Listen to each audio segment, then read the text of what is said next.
something. I've got the urge and it won't stop. No time for breakfast, just my coffee and an English muffin. They open doors at 10 o'clock. Yeah. I said I wouldn't go back, but I'm driving. Just take it back if you don't like it. Keep telling myself this is it, but I'm lying. Who cares about that? I left my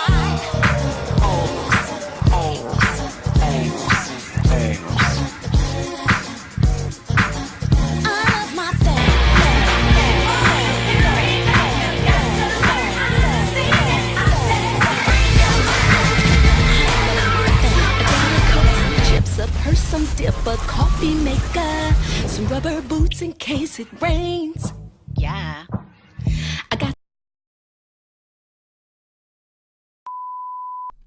When soul singer and black activist Sam Cooke wrote the lyrics to his song, "A Change Is Gonna Come," it was very direct and to the point. With some changes to it, the song was still digestible. In the year 2019, black folks continue to go through the change rather than direct the change. A community activist named Taalik Ibn'rad has made an appeal similar to what Sam Cooke was asking for. A change. It's said that the meek shall inherit the earth. We ask when. When will the landlords give the meek a free lease? Mr. Ibn'rad is humbly asking for the state of Mississippi. President Trump has already had sit-downs with the wrong representatives of the black community. How about a real discussion with a true grassroots African American? Join and organize Operation Exodus Mississippi today, or become a supporter.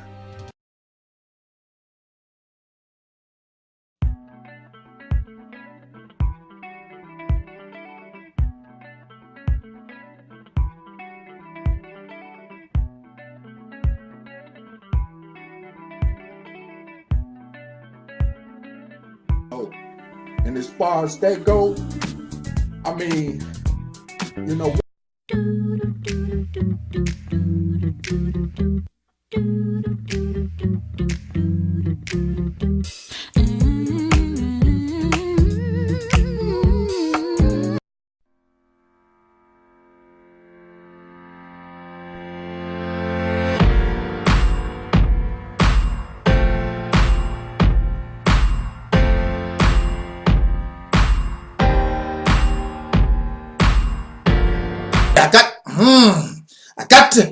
I got to get this off my chest. I got some people. Yeah, I got some people I just got to put in check one time, because one time is all that's required. One time, unless you're a pure idiot. Do y'all understand English? Do you understand the words coming out of my mouth? If you don't, then I have no problem. I got to repeat it again till you understand, because I'm just charitable like that to those who are morons. Yeah. Look, and I hear this all the time, so I decided to make a video. I think I talked about this in a video before, so we're going to talk about it for a few minutes again. There are those out here in YouTube land.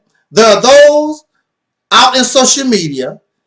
They are arrogant. They are full of themselves because they have 10,000 subscribers, 15,000, 20,000, 100,000, and maybe even 1 million subscribers. And they are really full of themselves. They, you can't tell them nothing. And that's all right. That's all right. But look at here. Look at him. Now this is it. This is what I want to talk about real quick. Some of these folks, because they got a little handful of subscribers, because when you really look at YouTube, there are those who have millions of subscribers. The average view on their videos is almost 1 million. So this little rinky-dink stuff that y'all doing on this black conscious, pro-black, Afrocentric, whatever crap that y'all talking, that don't mean nothing compared to the views that people really are getting. Some of these people are becoming millionaires. That's what y'all really want. Y'all want to become millionaires. But if you want to become millionaires messing with YouTube, you're going to have to go, you have to change the way you do things and talk about some different stuff, because that's not going to happen. Nevertheless, there are those who may accuse Angel Snuffing Up 7 of using their name just to get views. And by golly, what is my response? My response is, you're damn right. I already told you a long time ago, there's no shame in my game. You're damn right. I use your name. I use the name of the devil. I use the name of a grapefruit. I use the name of whatever I want to use so I can get views. Oh, by golly. What is the purpose of YouTube? The purpose of YouTube is you make videos so people can what? Watch them. Yes. The purpose of making a YouTube video so that people can watch your video. And if you can't get any attention, you know, just by making the video, then yeah, I will use your name. Just like, well, you know, I mean, it's according to what your subject matter is. And you pick certain subjects, and you will title, and people title their videos in a certain way to draw attention, because the purpose of YouTube so people can watch your video. You want people to hear your opinion, hear what you have to present, hear what you want to say. That's the purpose. Duh, duh, duh. Clearly, I'm dealing with idiots. Now, look at here. Now, look at him. The same people that talk about you using Angel Snuff, use my name to get views. Well, first of all, let's go back to 2007. Angel Snuffing Up 7 has been on YouTube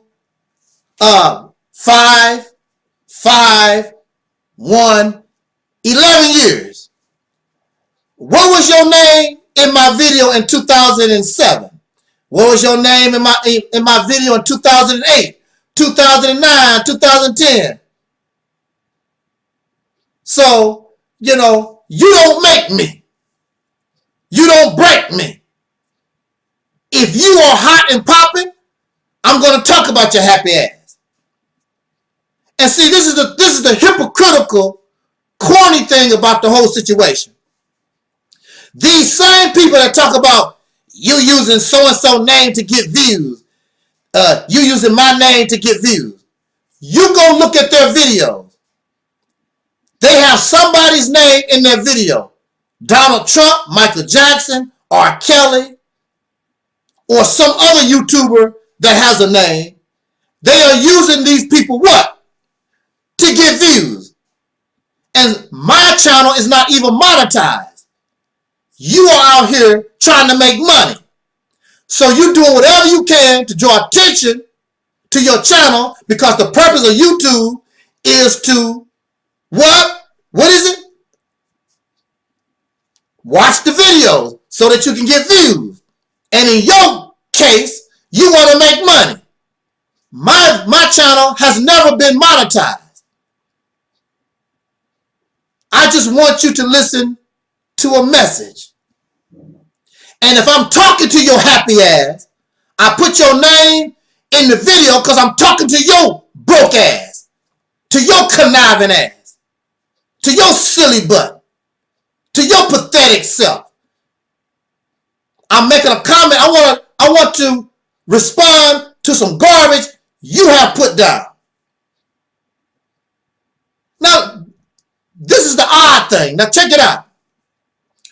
You using my name to get views. You using so-and-so name just to get views. Now, if you are praising them, oh, so and such, you're so great, you're beautiful, you are so smart, I love you, I love you.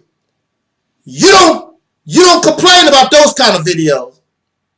You complain about the videos that expose your hypocrisy, to show that you're a fraud, to show that you don't know what the hell you're talking about, and so forth. That's your problem. That's what you don't like. Because you are an attention seeker. That's what you are here for. You want people to think that you're smart. You want people to think and be impressed because you got a little money. You got a little information.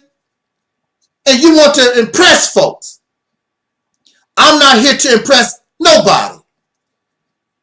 The purpose of the Reality's Temple on Earth Internet Ministry is to liberate and oppress people from their condition once and for all. And to expose and remove everything that will hinder that progress. Whether it's religion or individual or whatever the hell it is, you need to get the hell out the way and let these people who are the descendants of slaves born in America, you're going to get the hell out the way and they are going to be free. Free from everything. You are not going to be a servant to nobody. When you come to this platform, I don't want you to serve God. You can respect. You know, if God exists, look, I'm going to talk to God right now. Look, see, I respect God. I can give you your honor, but I'm not going to serve you. The people that I come from, you, God, you allow my people to be a slave. Excuse me. You allow my people, my ancestors, to be a slave over 400 years. And actually, we're not doing so hot right now. So I'm not interested in serving you. You have done nothing for me as far as I'm concerned. Nothing. But since you are the creator or whatever, I would give you your respect for that. You didn't know what the hell that you was doing. Clearly, we living in this mess. Clearly, you don't know what the hell that you're doing. You're incompetent. And you have serious mental problems. You jealous. You got anger management problems. You like to murder people. You kill folks at will. No court case. No trials. You just get mad and just kill people and murder them for whatever reason you feel is justified.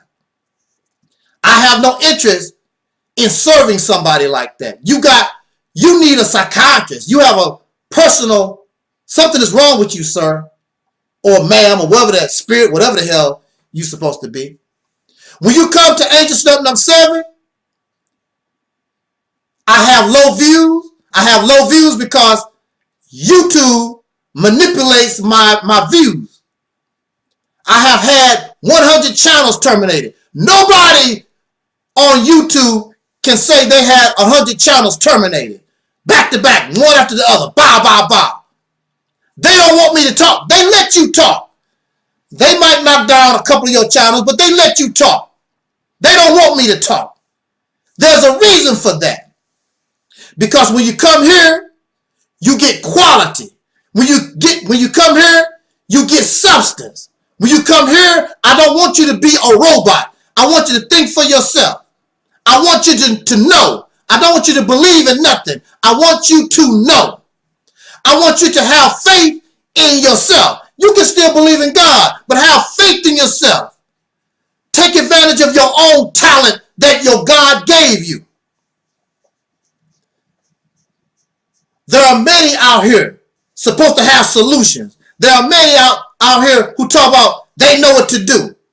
It's thousands of y'all have not done nothing since the civil rights era. Absolutely nothing. You have accomplished nothing except talk. A whole bunch of books in your background. Me, myself, I like the sisters in my background. Books is cool. But see, that's just perpetrating a fraud because you want to try to show people how smart you are. You have book sense and you know your history, but you don't have common sense. You don't use logic. You don't use reason. You're not rational. And when you present evidence, it is not clear, convincing, and overwhelming. It's just enough so that you can feel good. I feel good. What's that song by Tony? I feel good. What's that song? I feel good. That's all you want to do is feel good. I'm not here to make you feel good. Well, Terry. Oops. I'm sorry, sweetie. You know I still got a little crush on En Vogue, Terry. But yeah. And then these suckers, the only thing they do is take. They never give. Well, within the last few years, I've probably given away over $6,000. Out of my own personal pocket, I gave away $6,000. And there are many people who will easily verify that. I don't have to tell no lies. I've given that type of money away. I don't want nothing in return. These people, their videos are monetized and they beg you, give me. And y'all like that. So you keep doing that. But if I want to, I'm still going to put your name in my video, you damn Skippy. Because that's what it's all about. Y'all silly freaks.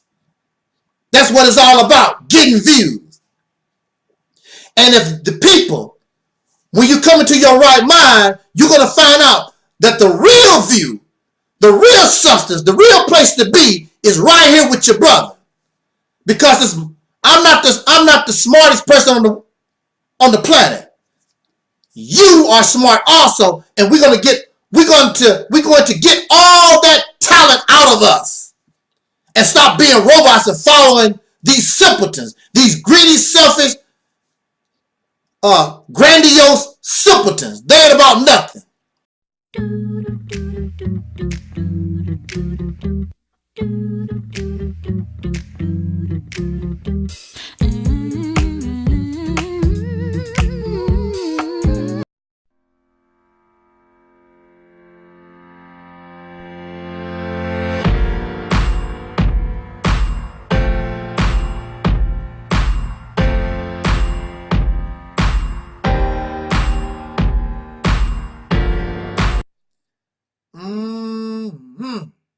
Man, y'all are in trouble. Y'all are in trouble. I want to tell you why.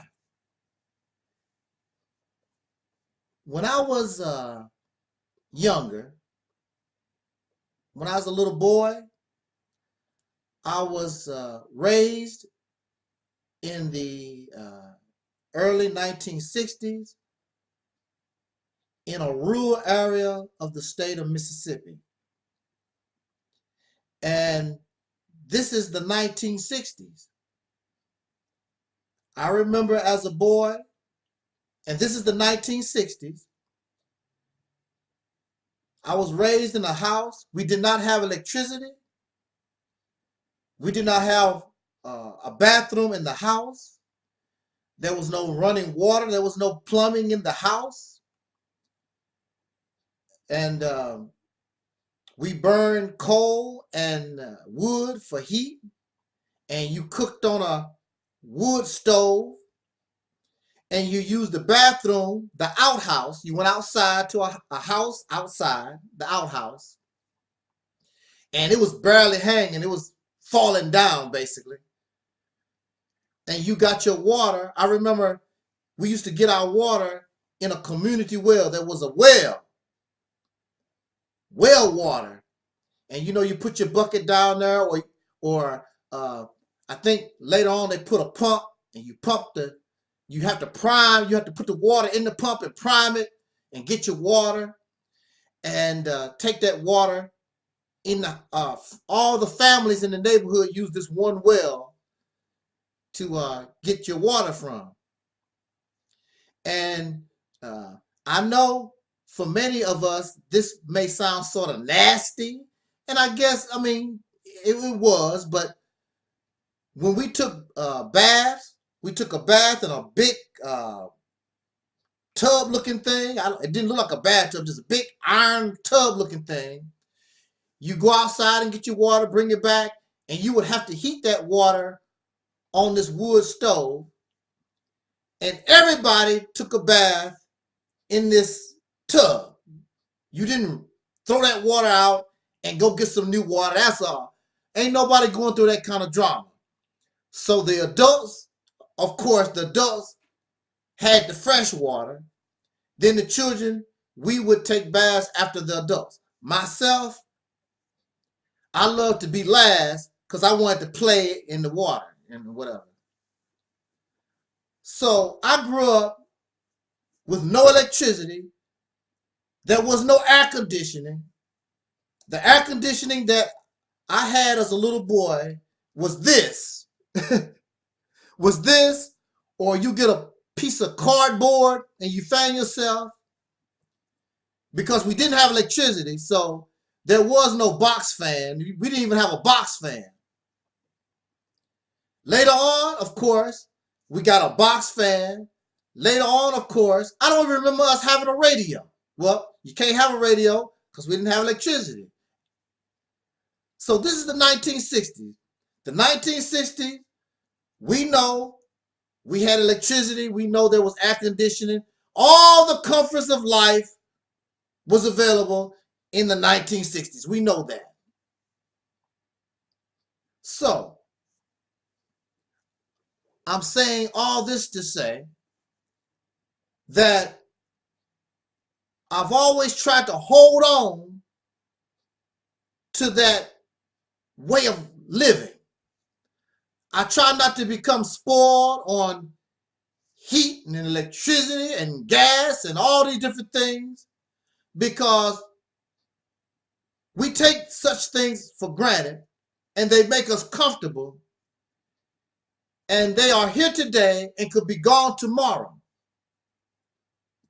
Whether it is because the natural resources that we use disappear, or sometimes simply because maybe you are in a situation like in a war, or there's a storm that knock out all your power and all like this. So I learned how to live. And as a child, it was no big deal. Now my siblings have become comfortable with the air conditioning and the heating and the gas and the electricity and all the wonderful comforts of life that we know and we enjoy. But as soon as there's a storm, as soon as there's some type of natural disaster, we go ballistic, we go crazy, we don't know what to do. Because we live so comfortable.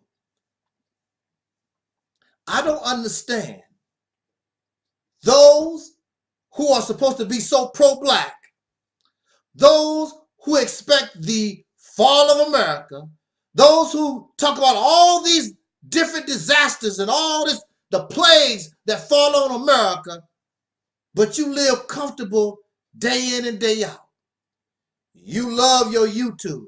You love your Facebook. You love your lights and your gas and all the wonderful things that you have to be comfortable. And since we have Facebook and social media and television and the radio, we don't even know how to talk to one another. At one time, especially within families, there was no radio, there was no television, there was no Facebook and YouTube and all this cell phones. People would gather together to talk to one another. And so now here we are, basically, we are in families and we are strangers because we don't know nobody. We are fixated with these non-living things.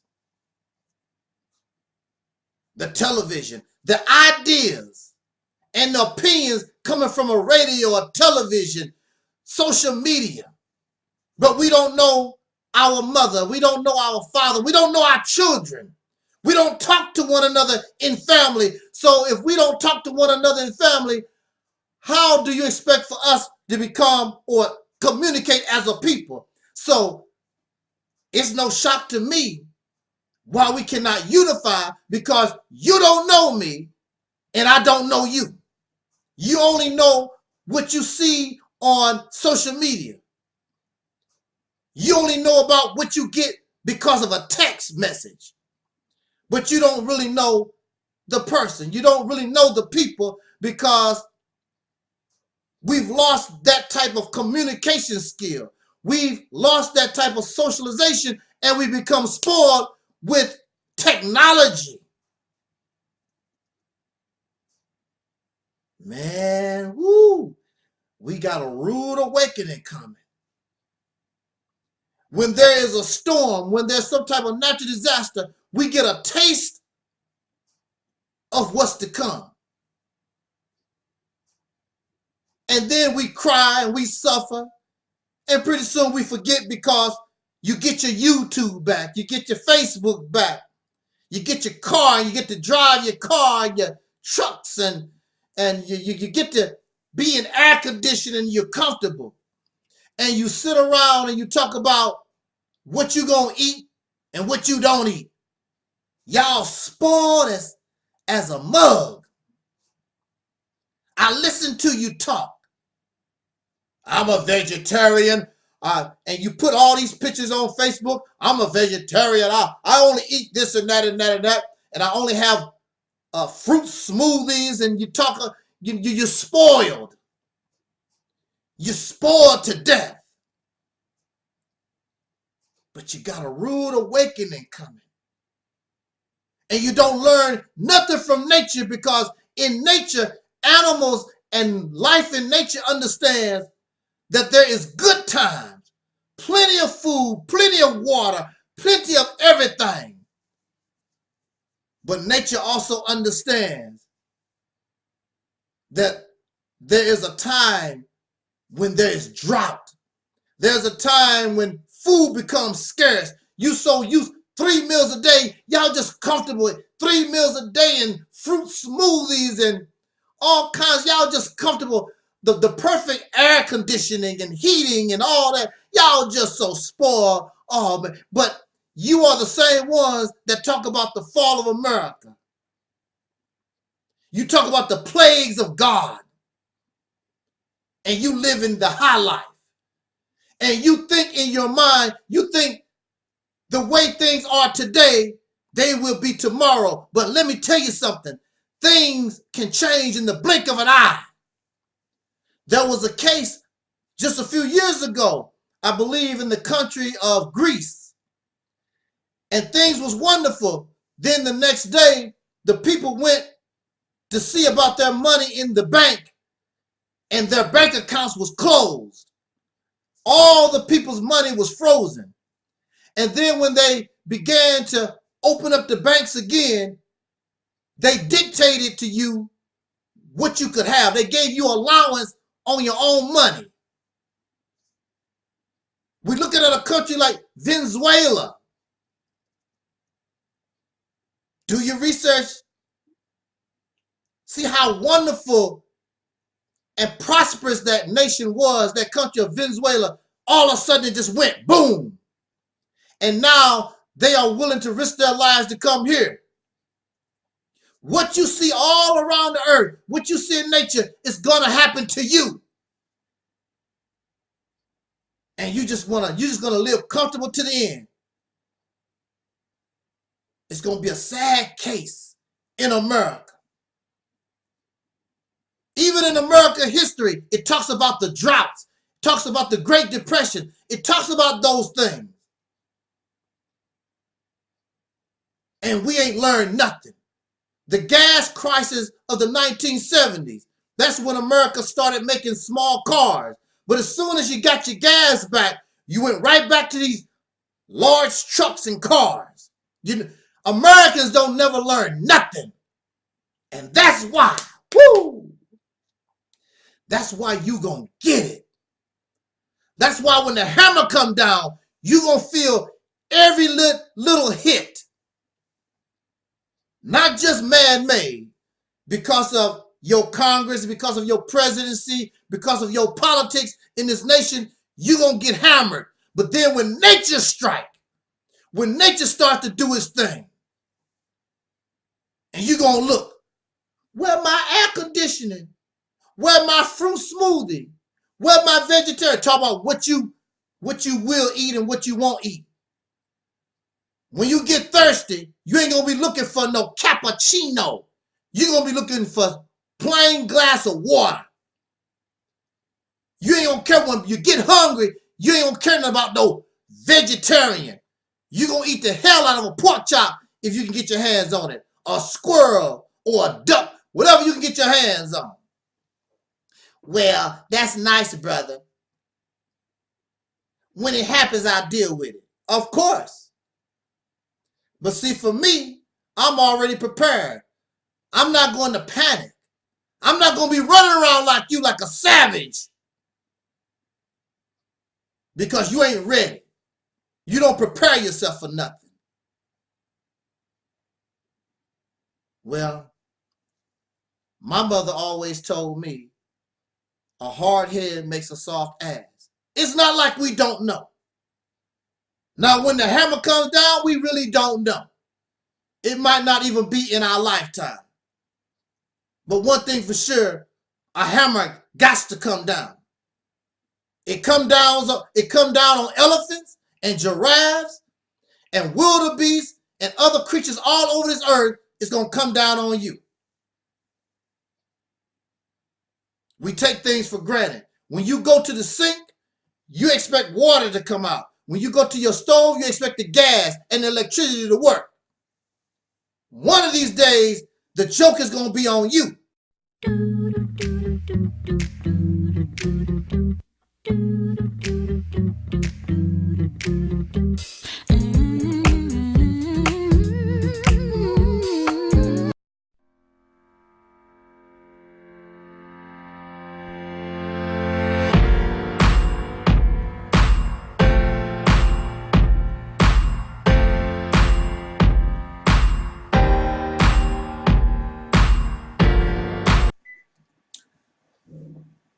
I was driving down a highway like I do so much, just driving. And this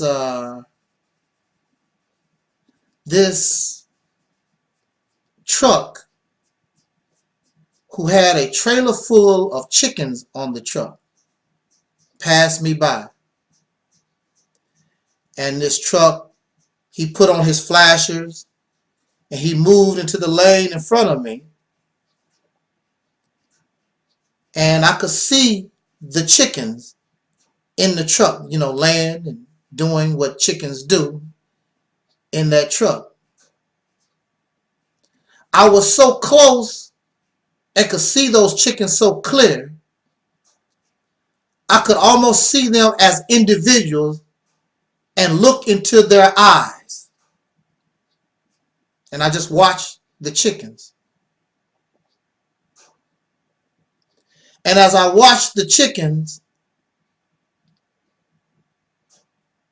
and I'm an old farm boy, and chickens is one of my favorite animals. We raise chickens and other animals on our, well, you don't know. I'm telling you that I was raised basically sort of like on a farm. So we had lots of chickens and other animals and, of course, dogs and cats and things.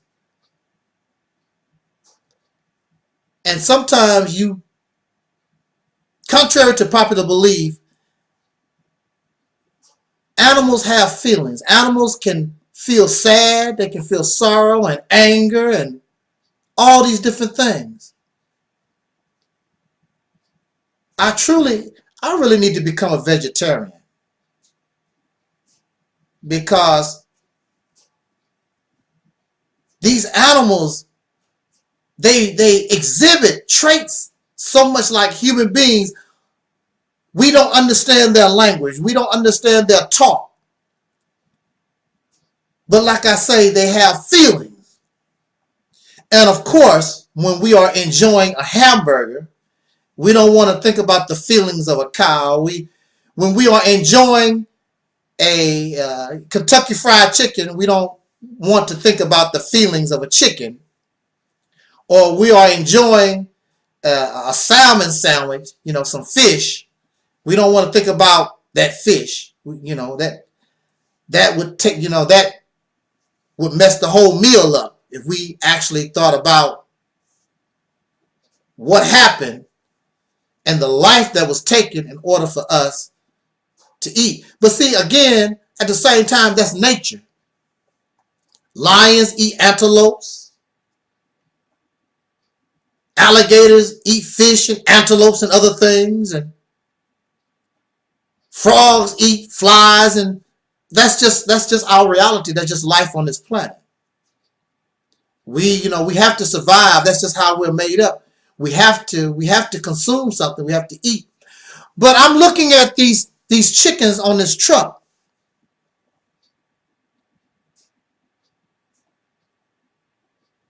And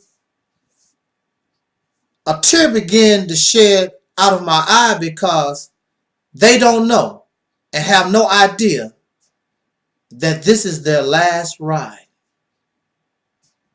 They don't know that they are on their way to the slaughterhouse.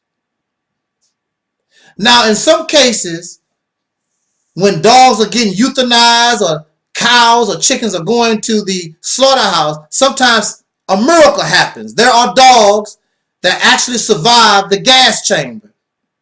Sometimes a chicken truck or a truck full of pigs and cows, sometimes they flip over, and sometimes people will adopt those animals that was able to survive that type of thing so they won't go to the slaughterhouse. In religion, they would say that's the mercy of God. But I'm watching these chickens and I'm looking at them and they just do what chickens do. They have no idea that their life will end perhaps in a few hours or at the max a few days. And when I see these chickens, I also saw us as a people. Here we are on this truck called the United States of America. We've been riding in this truck for over 400 years. And we become comfortable like those chickens on that truck. They are comfortable. Just do what chickens do. And they are on their way to the slaughterhouse. Because the purpose of raising chickens so they can become Kentucky Fried Chicken, so they can become smothered chicken on your table, that's their destiny. So the descendants of slaves, the black man and woman of America, we have always been the prey. We have always been the dinner. We have always been the main course on the table of races. And we have been on this slaughterhouse, this slaughter truck, this country, this nation, the United States, for 400 years. And yes, many of us have been killed. Some of us have been murdered. We suffer so much trauma. But our ultimate destiny, like the chicken on a slaughter truck, our ultimate destiny is complete annihilation. I know you don't want to think about that, and many of you just don't refuse to believe that. But that's how it is. You're not supposed to believe. You're not supposed to know that you're on your way to the slaughterhouse. Do you believe that the Jewish people, do you believe them that was a living during the time of Nazi Germany? Do you think that they was thinking about going to a gas chamber? Do you think that they thought they were going to be used for experiments, starving to death. But that was the plan. When you are under the control of others, these chickens are under the control of others, and these others determine your destiny. The Jews in the 1930s and 40s, they were under the control of somebody else who could determine their destiny, and their destiny was gas chambers. The destiny of those chickens is the slaughterhouse, so that you can have barbecue chicken, fried chicken, chicken a la mode, or whatever, however you want to do your chicken. And the chicken have no idea. Those Jewish people have no idea. And here we are living in this suffering, but we have no idea that we are on our way to the slaughterhouse. Anything can trigger that. Because you think you have $1 million basketball contract, you have a good job and whatever. Like the chicken, you just do what a Negro do every day, day in and day out. But when somebody else control your life, when somebody else control your destiny, anybody with a gun can control your destiny. You can get out of your car anytime and somebody can pull a gun. They control your destiny. They control your future. Anybody with control controls you. I don't care how bad you think you are, how tough, how smart. Somebody with a gun can change your life forever. And I cry for these chickens because they just don't know. They don't know what their fate is. They don't know what their destiny. And I cry for us as a people because we caught up in these games. The Hebrew Israelite game, the Black Muslim game, the Kemetic game, the metaphysical game, all these things while we traveling on this truck, this slaughterhouse. Because we think that everything somehow is going to work out. We're going to make it. But there's only one destination for a truck going to the slaughterhouse, and that is to go to the slaughterhouse. It was never meant for the so-called Negro, the colored, the Negro, the African American. It was never meant for you to be comfortable. It was meant for us to be on a truck going to the slaughterhouse. And the sad thing about it, you don't even know it and you don't care. Just like the chickens on that truck. They have no concept. They cannot comprehend. So you play games on YouTube. You talk about crap that don't mean nothing. Just doing your regular Negro thing. Then one day, the truck stops. And they take the chickens off the truck. And they begin to file you. And the machinery of death begins to spin. And you hear the chickens in front of you. You hear them scream. And you hear bones being crushed. And you see the blood going against the walls. But it's too late. It's too late. There's no escape. As in religion, they talk about the mercy of God. God is giving you time. God have mercy so that you can get off this truck of death. But you won't do it. You are so comfortable and you don't know. You're like those chickens on that truck. Still pecking, looking for food. Still just and you don't know your life is about to end in a few days or in a few hours. So the best thing anybody can do for the Negro is just shed a tear. Because you are smarter than a chicken. You're smarter than a pig. You're smarter than a cow. You're supposed to be. Because they have no understanding of death. They have no understanding that those who control their lives dictate when they live and when they die. They don't understand the concept. But you do. But you act just like they do. Fumbling around, playing games, lazy. The only thing you think about is getting some dang-a-lang or some vagina, drinking and smoking and playing games and talking about each other. And then one day, the hammer comes down. The truck stops. And you find yourself in a line, not a food line, not in a line to get welfare benefits. You're in a line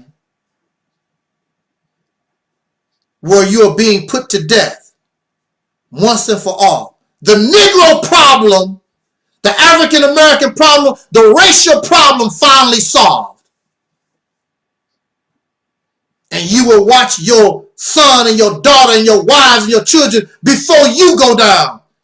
Watch their brains get crushed. Bodies get sliced to bits and brains blown out.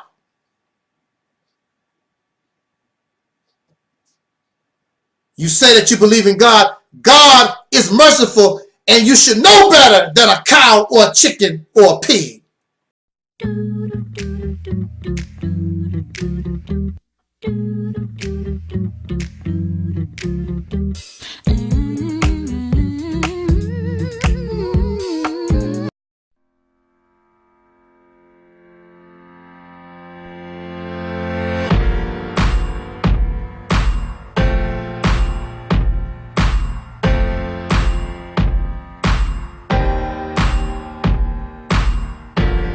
Well, it's Super Bowl day, and I know that many of you will not be many of you will not be watching this video because you're pro-black, Afrocentric. I'm an African. I'm an Aboriginal. Whatever you, I'm a Hebrew, Moor, whatever. All that stuff that y'all talking about goes out the door. Because you're going to be sitting in front of the TV with your chicken wangs and your beer and your all the other stuff that all the other American Negroes like to indulge in. And you're going to watch these millionaires throw a piece of plastic, some ball, up and down. You know, I don't get this. It sounds so gay to me. You know, men play with balls. Now, if you just say that, that sounds sort of gay. But it's all right, you know, to play with balls. You know, basketball, football, those aren't ball. But I mean, just the idea you playing with balls sort of messes with me. I'm just, you know, I don't like to play ball. I can't. I don't know. It just sounds. You know, I mean, just y'all talk about something sound gay, but that's macho though. Playing with balls in this case, that's. I'm gonna leave that alone. Look, that's not even what I want to talk about. Just getting over a bad cold. I guess because I'm getting older, I can't fight it off as quick as I usually do. It's been a long time. I think it's been like 4 years since I've had a cold. I haven't even had a cold in 3 or 4 years. Hey, that's pretty good. And my doctor always telling me I should get these that flu shot thing. I keep refusing. But you know, as you get older, it might be wise, if you want to live, it might be wise to start doing it. But right now, I'm not going to do it. Matter of fact, if it's your time to go, time to go. I die from the flu. Oh, well. Gotta die from something, right? What else? Oh, man. I just want to talk about, real quick, and bring up some of the hypocrisy on this subject. Now, as an older person, but then as a younger person, way back when I wasn't even a teenager. Matter of fact, I didn't even know where babies come from. Way back when I didn't even know where babies come. I was 10 years old and did not know where babies come from. But I had made up my mind. I did not want to be a father. I did not want no babies. As a child, I knew I did not want to bring children into this world because I did not like this world. So why would I want to bring children into this world? And as a child, I did not want to be here. I did not like what was going on in this world that I was birthed into. I did not like it. So I made up a long time ago that I did not want children. So now I'm close to being a senior citizen. And, you know, as a male, you can always mess around and get a baby. But I'm not making no babies. No, we're not doing that. It's not that serious. I'm not going to bring a child into this world to be a slave like me, to be called a nigger, to talk about we shall overcome and all this other stuff. Oh, you are aboriginal. All this confused nonsense y'all got going on. I'm not bringing a child into this melting pot of dysfunction. I'm not doing that. Wherever you are, Taalik Jr., wherever you are, my daughter, Talissa, you stay where you at. And somebody else can bring you into a better place, if that's possible. But I will say, should I get married, I might consider adoption. I might consider adopting, not infants. I'm too old to be handling infants. But you know, children maybe from the age of 7 to 15 or something like that. I might do that. If I get married, myself and my wife, I would like, that's what I would like to do to help our children in the community. Give them a roof over their head. I think that I'm not the smartest person in the world, but I think that I can offer that child a little something as far as giving them skills in order to survive in this mess that I was born in. Now, this is the thing about it. There are those who talk about abortion. The black woman is the greatest abortionist. A black woman cannot have a child without a man. So if that man created the child, and then you say, well, she murders the baby without the man's permission. Most men don't give a damn. That's the reality of it. Most men don't care. I don't see no lines of men running around, don't abort my baby. I wants to take care of my baby. I don't see no lines of fellas like that. Most women, if you tell them that, they will give you that child. They have no problem with that. But see, this is the thing. Y'all a bunch of liars. You'll take that baby for a few minutes. I don't want that baby no more. Something came up. And you want to bring that baby and push it back on the parent, the mother. That type of thing. If you don't want no babies, there's condoms. There he is. He's doing a Cynthia G. He's doing a Robert Perkins. He's doing what some of these other folks. Next thing you know, Taalik that had a baby.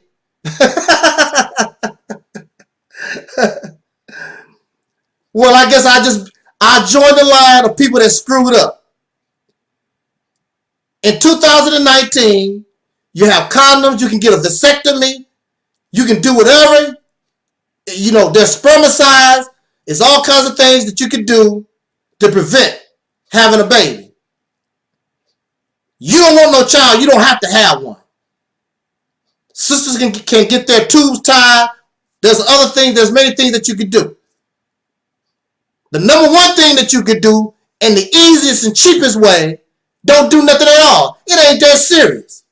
It ain't that serious compared to what's going to happen and your responsibility that you should have for that child. But look at this. There are those who talk about, you shouldn't abort no baby. I want to make very perfectly clear. I am not for abortion. But in the United States, you can run around here and do whatever you want to do, and there's no real consequence. So when you practice fornication and adultery, you get these children. And so this is just the result, the consequence of this type of behavior.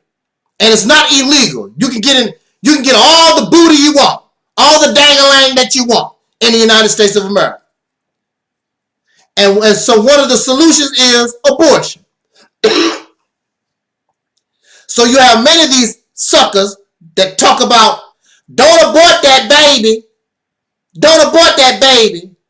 Black people need all the babies we can get. So here I am. I don't want children.